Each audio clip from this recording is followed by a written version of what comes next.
you. Okay, yeah, absolutely. Appreciate Call me if it. you need anything else. Okay, no problem. All right, Bye. bye. All right. Connie's in the executive room. Okay. Hello. Did you guys know it got moved to 11, right? No. Yeah. Sorry. Probably less likely to spin around. Yeah, okay. Should we try to angle this mic a little bit more? Yes. towards We the- gotta mess with it. I just didn't want to take up more of Steve's time. No, I understand. Oh, yeah. Do you want to mess with it and try to? Yeah, we're starting at 11. Sorry, guys. Fine.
briefing at 1 in the morning, and it gives 15 minutes to get there. On looking at it was a wreck. I don't remember it was a weekend. It was the one, the cyclist that was on Dateline and Oh, yeah, yeah. she killed The big trial that everybody was, all the national crews showed up for. It was that. So I show up and we had to do 2 pressers because of that. And I shot, enough video for us and then Dateline.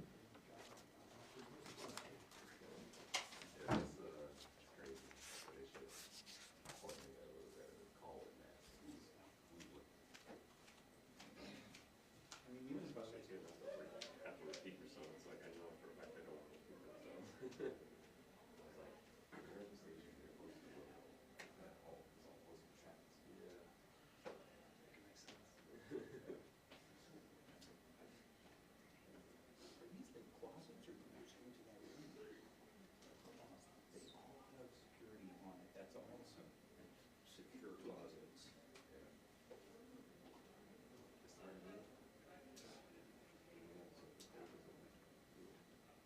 Oh, they can keep it, they just liberated it. Yeah. I used to run a studio when I was in college, we used to have secure closets, and we only kept chairs in there. Secure chairs. Have you ever watched The Lock Picking Lawyer? He's on TikTok and YouTube, but I've never seen it take him, careful. I've never seen it take him more than a minute to pick a lock, Yeah. any lock. All of the master locks are garbage. Any lock Do you that want you to can plug buy into my malt box or do you want that that is sound? less than $20. So it's down there. It's even expensive ones. He finds the weakness Oh, of those thank you so and much. he's just that good at I was just trying to figure out how I was gonna do this. Then I just put it in there. Yeah, you put it in your one, it's set to mic level, so That's perfect. it should be pretty good. Thank you so much. KT? Yeah, you too, Austin. I usually cover Hayes County, so it's the first time in Travis. So you interact with Nadine a lot? Sorry? Nadine? Yes, yeah. It's Yeah. my, used to work with her at Cake Station, and she married my best friend, Oh, that's so sweet. Brad Cecek. I love that. Do a different color as the other. You know, if you've been there for a while, you can just look at it. Yeah, that's why I lost, I need to put tape on my live view because I left the AC portion of the live view charger at DPS. Yeah. I tore apart my car and he's not in there, so that was the last place I was. I thought I'll put it in my cube yesterday, I was trying to introduce Brandon Rankin again, I could not find my wife's cube. He's not working on homicide area, in my miscellaneous bag, so I couldn't make all this. How's it going? Good. Mic check, test 1 2, check 1 2, mic check 1 2, test 1 2 3, mic check 1 2, test 1 2 3 4, check 1 2, test 1 2, good to go. Is this project? Oh, so someone's mic is doing okay. I was just trying to figure out. I was like, where's that coming from? All right, folks, just so you all know, we're about to, well, does anybody have an idea if Kirk County is done yet? I know we were trying to hold. Yes, they're wrapped up. They're wrapped up? Yep. Oh, perfect, okay. So we'll bring in the speakers right now in a little bit. We will have Judge Brown, Judge Annie Brown from Travis County. We'll have Travis County Sheriff Sally Hernandez. We'll also have our OEM Management Coordinator, so our Office of Emergency Management Coordinator. We'll also have Chief Lukritz from Austin Travis County EMS. And then we'll have others available for some questions, depending on what you all have. This includes Texas Department of Emergency Management. We'll also have our chief from Travis County Parks to discuss things that are happening within our parks and also within our county roads as well. When we open it up for questions, I will be opening it up for questions. I will be calling on you all for questions just in an attempt to manage the questions that are coming in and making certain everybody gets an opportunity. I will also call last question, and ideally we'll limit it to 1 or 2 questions after that. So always be looking at me if you need to ask a question, and I'll get you in the queue. Okay. Does anybody have any questions for me right now? Just to repeat, you said 2 to 3 questions after? So I'm gonna open it up for questions. I will have a last call, and I'm gonna try and limit it to 2 or 3 for that last call. Understood, thank you so much. So, anybody else? Okay, all right. Would y'all mind letting this pathway clear until it starts? Yeah, I'm gonna. All right, give me a few minutes and I'll. I'm Bayless, by the way, I went to Susan, we haven't met yet. Yeah.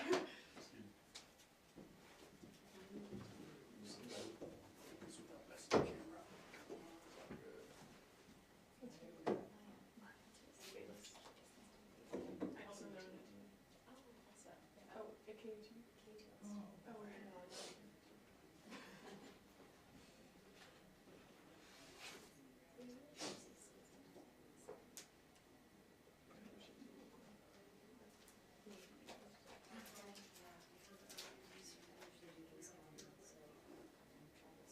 That's great.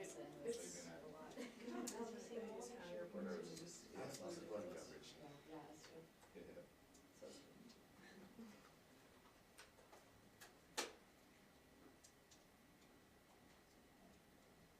Yeah. Just walk through that. But, is it on video?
My first station was doing a live shot with someone else. I had to go to the store for something. And we had the cable on a wire, and this lady just walked right between us. One, walked between us during the live shot, and two, there was a cable strung between us and just FaceTime. Had to be on purpose. But I watched her just cheat to come here. What did she say together? She just stumbled off. She didn't even.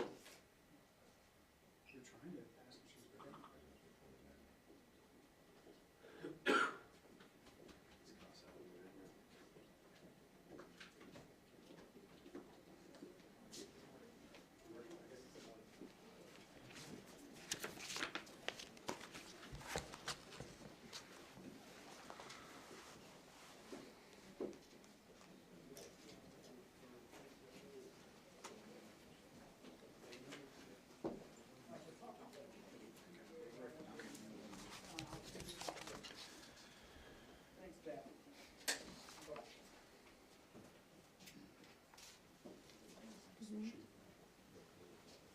Come on in, y'all.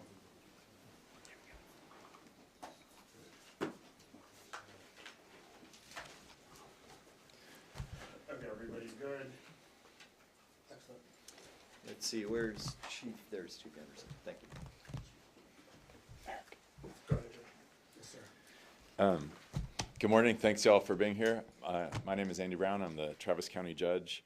Over the past 48 hours, Travis County experienced an extremely deadly and destructive flood event.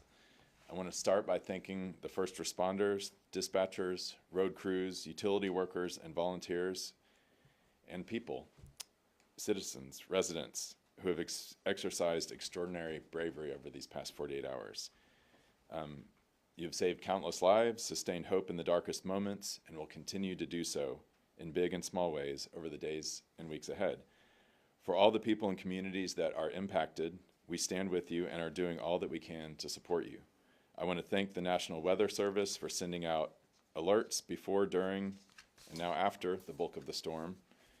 Heavy rains fell across the region, especially in northwestern Travis County, triggering widespread flash flooding largely along Sandy Creek and Cow Creek, starting sometime around midnight on Friday, building throughout the night into the morning. This led to homes, cars, and people being washed away. I spoke just this morning with folks. I went out to visit ESD1 and the other ESDs that are helping them out there out near Nameless Road along Sandy Creek. They showed me the people there. The firefighters showed me multiple houses, trailers largely, that had been washed away, just simply pieces of them down the creek, cars along with them down the creek. I met four guys that live sort of across the creek. There were about 10 trailer homes there. They all survived, but they had a very scary night where water was coming into their trailers, and they didn't have a way a way to get out. Their cars also had been washed away. They were in a tough situation. They told me that they received alerts about 12 noon before this all started, about midnight, and then alerts throughout the night as well from the National Weather Service. I spoke with ESD1 firefighters who helped evacuate people from the second floor of a house. The first floor was full of water. People were in the second floor. They helped them evacuate. I think that story repeats over and over the hard work of these first responders over the last couple of days. By Saturday afternoon, we had confirmed the deaths of 4 individuals. I think you'll hear more about that from others due to this event. 1 person in the Briarcliff area, 3 additional fatalities that ESD1, I believe, responded to in that area. There were 3 separate incidents, I think.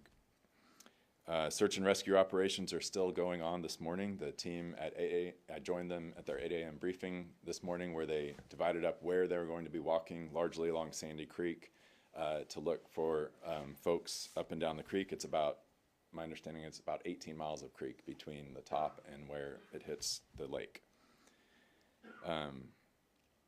Austin Travis County EMS, you'll hear from them today. They responded to dozens of water rescues, most of them concentrated in western portions of the county near Cow Creek and FM 1431, where, again, mobile homes were swept away and residents were forced to deal with rising waters in the middle of the night. In response, I signed a local disaster declaration for Travis County on Saturday morning. My understanding is the governor has also added Travis County to his declaration of a disaster and has asked the federal government for assistance for this area as well. This helps us to activate mutual aid resources, coordinate with the state and federal partners, and accelerate emergency response and recovery efforts.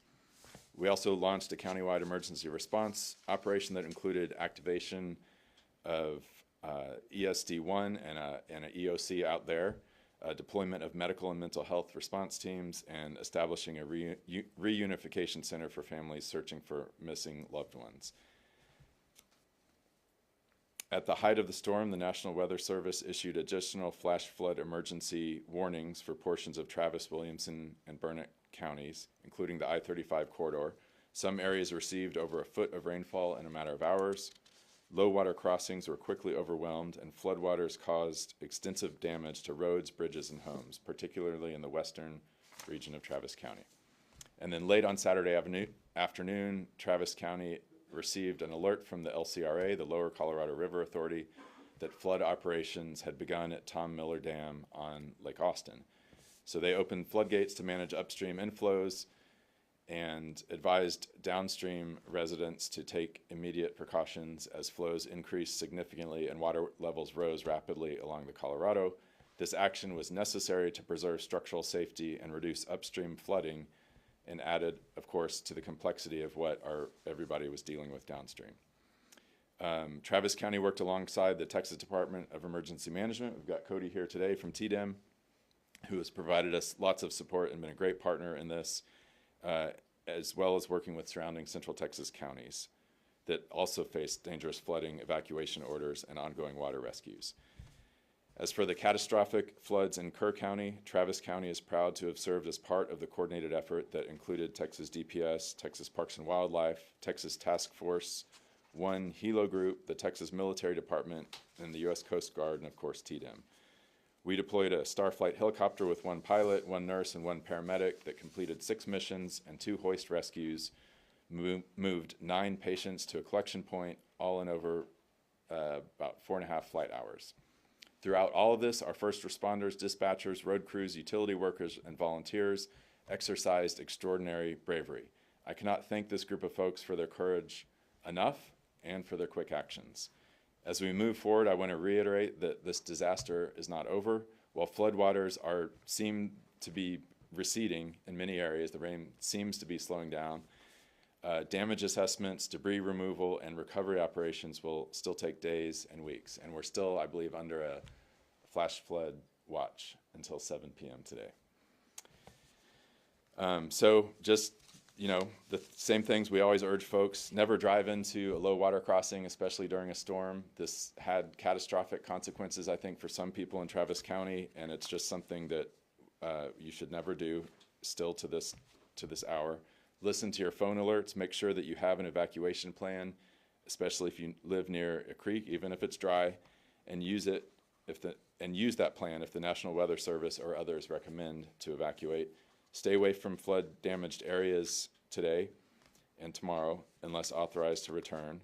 Report hazardous conditions or missing persons to our emergency hotline. And continue to monitor Travis County social media and emergency websites for shelter information, aid registration, and road closures. You can find up-to-date information at traviscountykx.gov/emergency, including recovery resources. So we've been through a lot the last few days, but we're Travis County, and we're going to get through this together. We are committed to doing everything possible to protect lives, help families recover, and rebuild stronger than before. And I'm going to pass it on now to the Sheriff, Sally Hernandez. Sheriff? Thank you, sir. Yes, sir. Yes, ma'am. Sally Hernandez, Travis County Sheriff. People in our community have been utterly devastated by this sudden, unexpected flooding that took place. My heart goes out to each and every one who has suffered such great loss. As flash floods hit on July the 5th, our 911 call center experienced a surge in calls. The timing of those calls paint a picture of when floodwaters hit the affected communities. At 1 a.m., TCSO dispatchers received 49 calls, and by 3 a.m., that number spiked to 112. Flood-related calls continued to come in steadily for hours after that. We were fully staffed for the 4th of July weekend, so we pivoted those resources, our patrol deputies, to respond to the 911 calls. Floodwaters rose so quickly that roadway access to many of those callers were completely cut off. Deputies assisted with rescue efforts throughout the early morning hours. As daylight came and devastation became very painfully evident, we continued rescue efforts, and our special response team went door to door checking on the welfare of all of those 911 callers that called in during the overnight hours. Unfortunately, our agency also assisted with recovery missions. Today, we're continuing our search and rescue efforts, and one of our lake patrol boats is out with Parks and Wildlife searching the Cow Creek area, which is only accessible by water at this time because of the roadways have been washed away. Our special response team, along with the Travis County Parks, are assigned to barricade roadways to keep people from driving into unsafe areas and to help prevent looting. Our drone team is in the Sandy Creek area today assisting with search and rescue efforts. FM 1431 and Singleton Bend West toward Burnett County is blocked to the damaged roadways. Juniper Trail is impassable due to road damage, and Nameless Road is damaged but is passable through Terra Vista. I'm grateful for everyone that you see up here and their roles that they have played in trying to help our community. But what I'm more grateful for is the way that our community comes together and helps each other get through these really hard times. Thank you so much. Eric? Yeah, good morning. I'm Eric Carter. I'm the Chief Emergency Management Coordinator for Travis County. Again, I'm like the judge. It's okay. Hats off to the first responder agencies out at the Emergency Service District 1 and all across the county. They really stepped up in what is a no-notice holiday weekend to respond to a very critical incident. Of course, we're all thinking about the folks in Kerr County, but as we know locally, we also had some loss of life. So hats off to those folks, and again, our hearts are going out to them. From the Emergency Operations Center and here, the emergency management team, our sole focus in the first 24 to 48 hours is support to our first responders. Sheriff Hernandez was eloquent in telling you how she and the team have responded from the law enforcement side. Also, our public works team working hard, and we've got some folks here along with our parks folks and our transportation and natural resources department working yeoman's hours, doing everything from road safety issues, road closures, all the way to, again, search and rescue. So that's been our initial focus. While they'll continue that focus in the field at the ESD out in Lago Vista, we expect here we're going to be making our transition over to the recovery.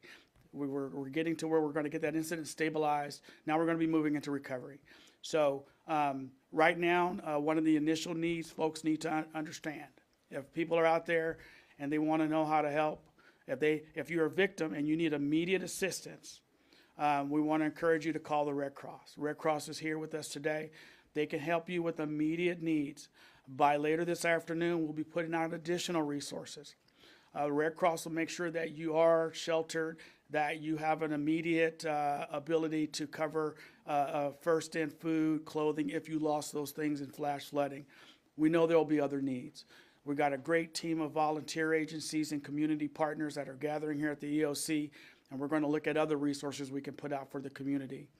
We expect our response to move from here to more out in the Lago Vista area. That's where the impact is. That's not to ignore what was going on in the Briar Cliff and other parts of the county, but we know just from the reports we received, the bulk of the impact is out in the Lago Vista ESD1 region. So that's where we'll be in the upcoming days. As I told the team, it's not a sprint, it's a marathon. We've got to work through this over time. Our goal is to pace ourselves and do our jobs. So we're going to keep doing that. I'll let these folks here give you the highlights of their response. I don't even want to step over that, but they'll keep at it and we'll keep at it. So thank you. Who? Chief. Thank you. Chief. Excuse me, sir. Good morning. Rob Lukritz, Chief of Austin Travis County EMS. As was mentioned earlier, our hearts go out to everyone that was affected by this tragic event. From an Austin Travis County EMS perspective, in the early hours of Saturday morning, we received numerous 911 calls reporting individuals who were experiencing severe flooding requiring evacuation. Our teams, in collaboration with the Emergency Services District, deployed numerous resources. Austin Travis County EMS deployed 2 boat teams, as well as supervisory assets to assist in the command center, both in Travis County, in Lago Vista, as well as in Burnett County. We also dispatched several ambulances. In total, 25 individuals were rescued by our teams, and 4 of those were transported with non-life-threatening emergencies to local healthcare facilities. Our teams continue to work throughout the day to assist in the rescue efforts. In addition to our efforts here in Travis County, we continue to have assets deployed in Kerrville, in Kerr County, where we have an ambulance bus as well as a boat team deployed from our agency. In addition, our community health paramedics also assisted with the Emergency Family Assistance Center, which I believe was in Leander. It's moved a couple times, to assist in the care for those families that were affected. And with that, I'll turn it back to Judge Brown. We'll open up for questions. Okay. Any questions right there? So we know that 4 are confirmed deceased. How many do we have missing right now? So based on talking to the ESD this morning at the meeting that they had at 8 a.m., they suspect there's somewhere between 11 and 13, but those are largely unconfirmed. It's like they talked to somebody who said, we heard that this person is missing. There's one person that they told me about that they firsthand know is missing still. In talking to other people that live out there this morning, they pointed, to a car that they thought people were in that I could see, a quarter mile down the river. And so there are still people missing. We do not know exactly how many. I know firsthand that there was that one person confirmed missing by the ESDs. Stacey? Judge Brown, you talked a little bit about the notifications of some people in Western Travis County. Mm-hmm. Could you talk more about what kinds of warnings people received and whether any of this death was preventable? Yeah. So I can tell you what I have heard that people have received, and then, I don't know, Cody or anybody else, if y'all want to come up, please do. My understanding is that there was an alert from the National Weather Service sometime around noon on Friday. Then there was another one sometime around midnight. And then there was one somewhere around 4:30 a.m. as well. And then they continued on after that. Does anyone, I'll add in. you want to add in? Okay. And the judge pretty much summarized it. All through the night, the team was both monitoring here and pushing. The weather service was very proactive in their warnings. We even called them a couple of times and said, we see problems, can you issue a warning? And they did those warnings. So from a notification, using the integrated public alert and warning system, those things that were firing off your phones, we were getting the message out. So very happy with that. The question of preventability, that can't be answered today, in the sense that the team is out there still doing the search and rescue and the recovery and the circumstances why any one individual would have found themselves in a tragic circumstance. We can't know that today, but I appreciate the question. I know that we had mentioned that this was somewhat unpredictable, this came unexpectedly, but we do know that at least our meteorologists were forecasting that flash flooding could come in the northwest area of Austin. We know that this happened in creek areas. How predictable was this actually? Did this really sneak up on you? Is there anything that we could have done to protect human life? I think the best thing that we can do is send those alerts out. That iPod system is very effective. It gets, my understanding of the technology, Very correct me, targeted, yep. if your cell phone is in that area, you get an alert. It's not like Warren Central Texas where you have to sign up for it. Some people get it, maybe some people don't. That is a very robust system, and my understanding is that the National Weather Service gave people many warnings, and obviously your news station did as well. Next question. Follow up. Yep, very good. Follow up. Mhm. Was for people that were deceased, did they originate from a home or a vehicle? Talking to the ESD this morning, they don't know where they originated from. My understanding is that at least 3 of those people they thought separate incidents in different areas, but they don't know the circumstances of how they got there. Right here. Did you have any communication from the governor's office in the preceding days to the storm? In the preceding days, I did not, no. Judge, and just to be Yeah. clear, and we do have TDM here. TDM regularly, when there's any weather system, and Cody, please jump in if you need to, regularly holds statewide conference calls to all jurisdictions to make people aware of the risk of a given weather system. As we approach that weekend, the risk for this area was really down to the south, and ultimately the people down in Kerrville, unfortunately, they got it, and that's where that focus was. This system just began to turn, and they are continuing their statewide conference calls, but they did everything they could to make sure all the areas, counties in Texas were aware of the system. Cody, you want to add anything to that? No, that's correct. Okay, thank you. Yeah, and just so you said governor's office. I did talk to Cody on Friday. He's with TDM. I did also talk with the governor's office as we're more into the storm. Checked in with the governor's chief of staff. Yes. Were there any evacuations held in Travis County? There were evacuations, and ESD, do you want to talk about any of that? I know they told me this morning about people who were evacuated off of their roofs, things like that. Do you want to comment a little bit? Michael Anderson, representing the Travis County Emergency Services Districts. When the event started to occur in the early morning hours, the agencies were called for dispatching for the rescues, for the immediate calls and needs.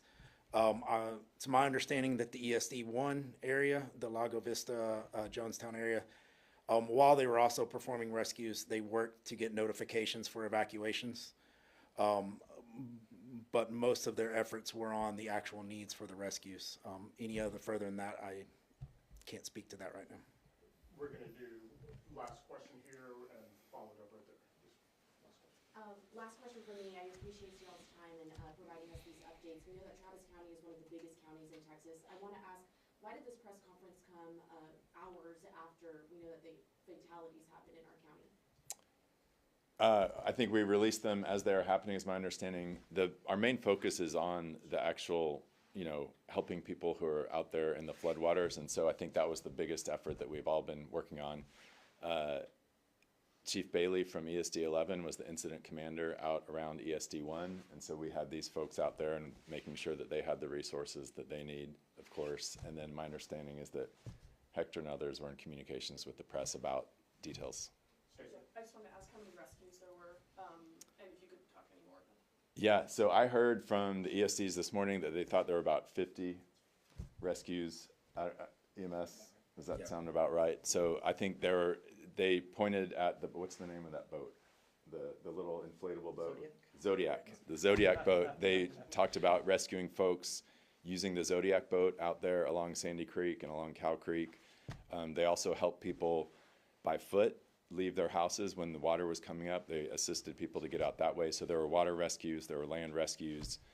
And I want to give an additional shout out to TDEM so there was the initial stage of water rescues, people responding to 911 calls, asking for help that way. I think it was Saturday. My understanding is that TDEM sent 2 teams. I think it was about 16 people total to add to about 20 or so people on our end to do additional search to help with rescues up and down the creek on Saturday. So that was sort of a land-based rescue effort. But so there was water and land-based, and then, yeah. All right, folks, thank you all. If y'all have any follow-up, please let me know. One thing, Hector. Yeah. I'm sorry, I just wanted to publicize the Red Cross number. Oh, go ahead. So, folks, I'm Chuck Brotherton. I'm the County Executive for Emergency Services. We do have the Red Cross represented here with Mr. Pierre Wynn. Appreciate y'all being here. We have established a hotline for people to call, people who have been impacted by the flooding, people who are searching for loved ones who they may not be able to reach. The number is 1-800-RED-CROSS, REDCROS. The number is 733-2767. That's 800-733-2767. The Red Cross hotline, that is a national hotline. They will take your information. They will get a contact number for you. They will refer the call to local Red Cross here in Travis County, and those folks will get back to you to assess your needs and do everything they can to help. Talk about damage. Yeah, please. Cody McDonald, Texas Division of Emergency Management, District Chief.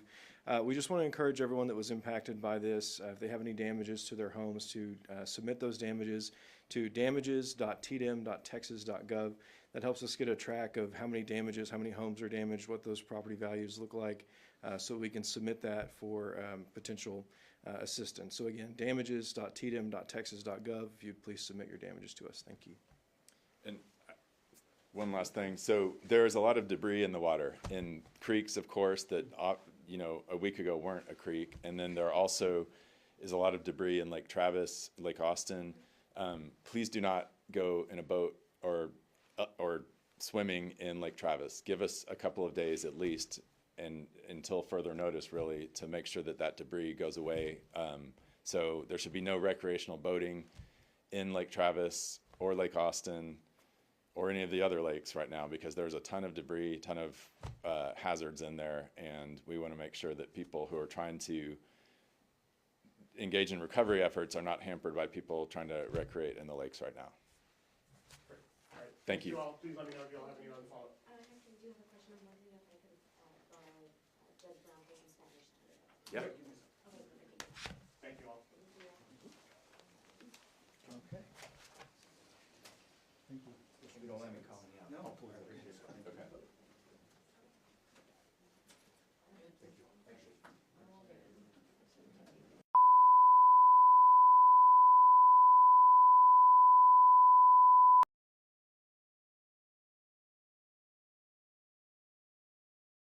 It's with a heavy heart that I can announce that Williamson County can confirm 1 death, and we still have 2 people missing.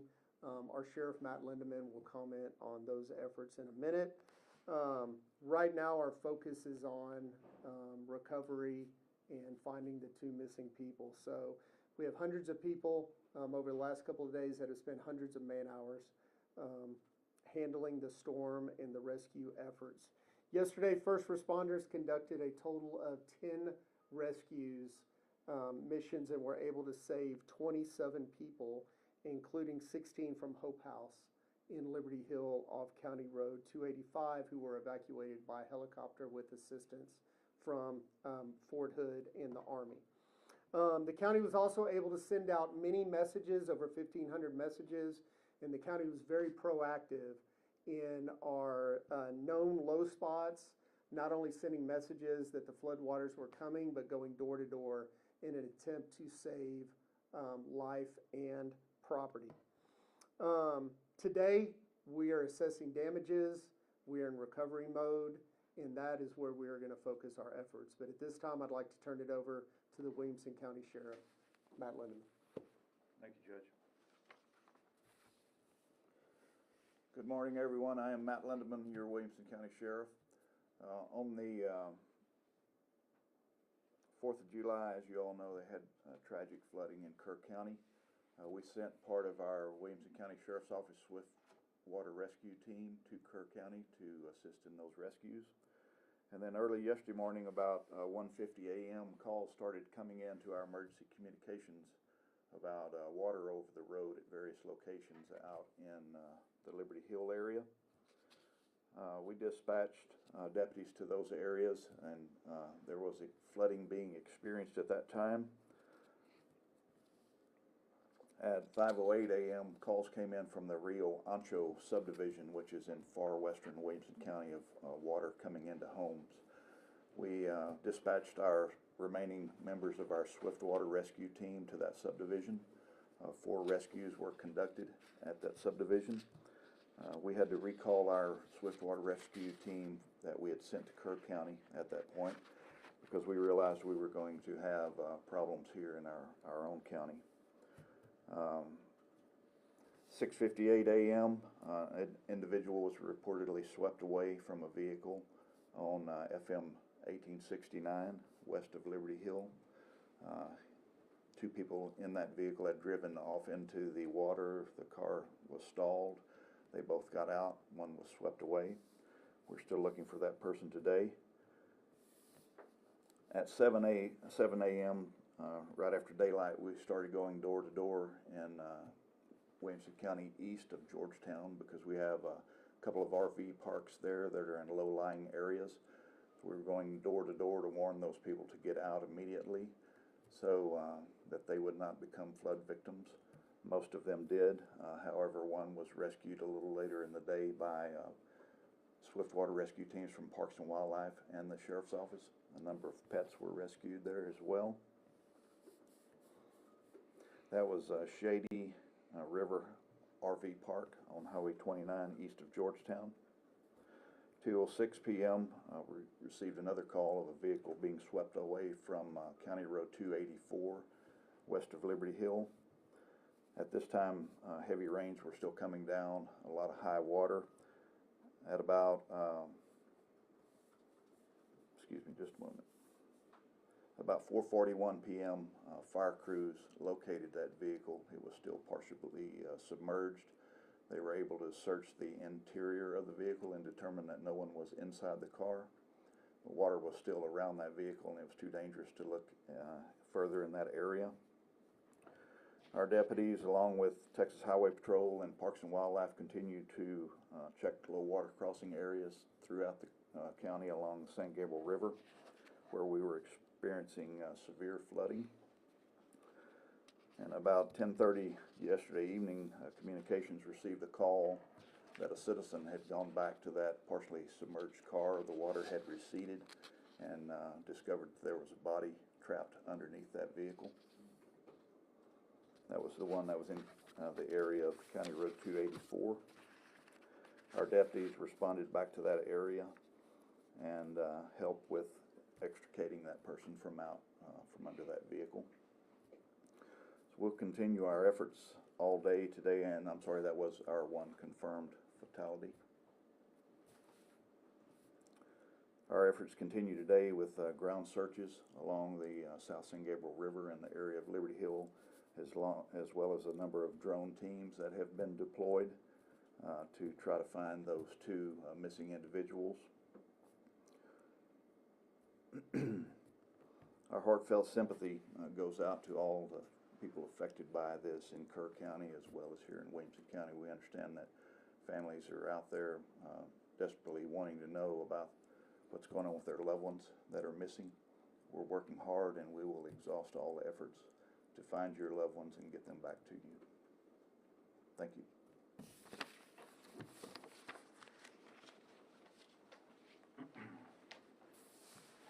Thank you, Sheriff.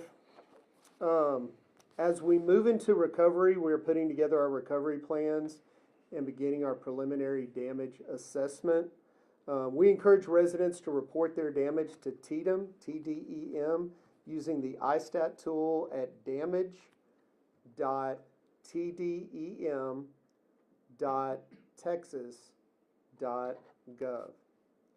County roads, currently Williamson County has 29 roads closed due to the flooding, debris, and damage.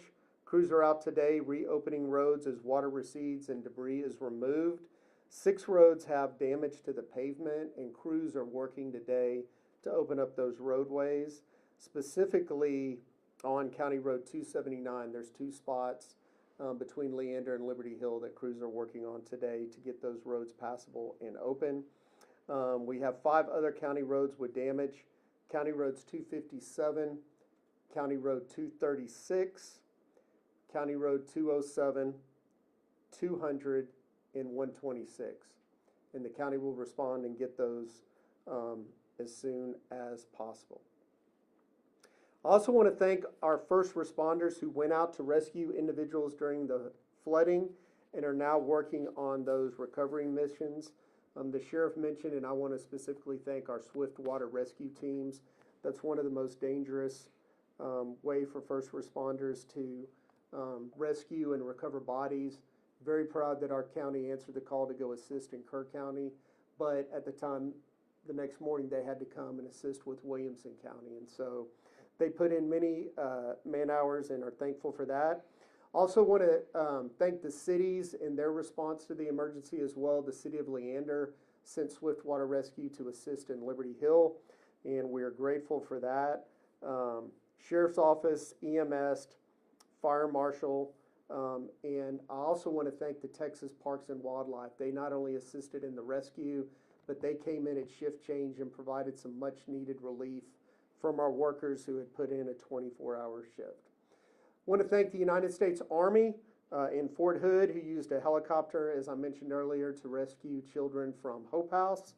The cities of Georgetown have done great as well. I know they sent city workers down. There's some homeless camps in the river to get them to safe ground and let them know that the waters were rising. I know the city of Georgetown, partially in Georgetown, is still under a water boil notice as well. A lot of people are calling and asking how they can help. We have a tremendous community that is always very charitable. So we are asking that you wait, pause momentarily as we assess the needs and the damage in the community so we can coordinate our efforts where they're needed the most. But they will be on our website. That's wilcotx.gov. What I do know right now is that Williamson County is a very resilient community. We have excellent first responders and EMS. We are also a community of faith, and Governor Abbott has declared today a day of prayer, and I definitely encourage our community to join in prayer, pray for the lives lost, pray for the families left behind, and pray for our community who's suffering right now. Not only Williamson County, but across the state of Texas. Thank you. Any questions? Yes. Hi, I have a question as far as the unaccounted or missing folks. You say there's 2. I've been chatting with folks in the Sandy Creek area near Leander, and I understand part of that 78641 zip code goes into Travis County, I believe, part of it, but the majority of it is in Leander. They say they still have multiple people missing, families that have not been able to get in contact with residents of that area. I'm curious, have y'all been working with those folks in that area that were also hit by flooding? I'll let the sheriff answer that question. I know just the information we just have the 2 missing. I know there's lots of rumors circulating around as well, but I'll let the sheriff answer specific to missing persons. I believe most of that Sandy Creek area is in Travis County, so Travis County Sheriff's Office would be working So it'd be that. on the Travis County, That's correct. unaccounted? Yes. Okay. Even in the Leander city? Even though it says Leander, Okay. that Sandy Creek area is largely Travis County. Okay, thank you. Sure. Thank you. Yes? Do you think your evacuation response was early enough to save lives? So I will introduce y'all to Bill Zito. He's our Director of Emergency Services in the county to talk about the proactive things that the county did and the efforts we took to save as many lives as possible in our ongoing recovery efforts. So yeah, Bill Zito, Senior Director and Chief of Emergency Services for Williamson County. To your point, I think yes. I think we took as proactive approach as we could once we realized and knew the flooding levels were going to be as dangerous as they were. We immediately started looking at our low-lying areas and proactively started sending messages. As the sheriff and the mayor or the judge explained, we had folks go out door to door, and you can't get everybody, right? You try, you message, you go out, you try to communicate face to face, but you're always going to have that one person or two people that take that risk and drive through that, that rushing water that they shouldn't. It's unfortunate and we're sad to lose people, but I do believe the county as a whole did a fantastic job, and we have minimal lives lost because of it. So. To that effort, the county and many counties have similar efforts where they can draw a geographic map around an area and send those emergency messages not only to residents but anyone driving through that area. It becomes more and more difficult at night. People driving through water they might not see, but the efforts of using technology proactively to get the word out, I think, saved many lives. And then the fact that our people went door to door, as Bill Zito and the sheriff mentioned, saved lives and property. Well, like how it was kind of hard to pinpoint where all the heavy rain and the flooding was going to be in Kirk County, did you guys have a similar issue with, determining where the water was going to hit or anything like that? I don't know if either one of y'all, yeah. Realistically, we look at flood models, we look at historical flooding, and we kind of know our county vulnerable areas. We've had, again, like 2017, we've had other major flooding events in this area that we know pretty much where we need to go right away. The sheriff and deputies, they're out there every day. They know what's going to flood. So we're able to kind of predict a little bit ahead of time. You can't predict everything. You don't know exactly how much rain you're going to get. And I believe we had like 9 inches drop over Liberty Hill. But, in terms of being able to at least have a sense of where the vulnerable areas are and proactively get out there, we were able to do that. If someone does want to report someone missing, is there a number that they can call? So they should call 911, or they can call the non-emergency number to 911 and report that, right? And so also, some of these folks that we know were missing, right, were initial call-ins that as we try to rescue or try to make contact getting back to them, if we did not hear a response from them, then we would continue to look for that person, right? So. All right, very good. Thank y'all very much. Thank you for being here. Do we have a time for the next update? We'll send something out this afternoon, probably before 5 o'clock. Okay. Thank y'all very much. Yep.